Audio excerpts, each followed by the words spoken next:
ഹോസ്റ്റലിലേക്കുള്ള നടത്തത്തിനിടയിലാണ് അയാൾ അപ്രതീക്ഷിതമായി എൻ്റെ മുന്നിലേക്ക് കടന്നു വന്നത്.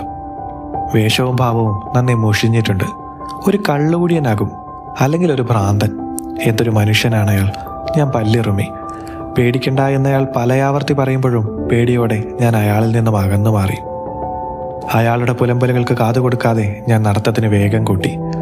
പക്ഷെ എൻ്റെ ചിന്തകളുടെ വലിയൊരിടം ആ മനുഷ്യൻ കൈവശപ്പെടുത്തി കഴിഞ്ഞിരുന്നു.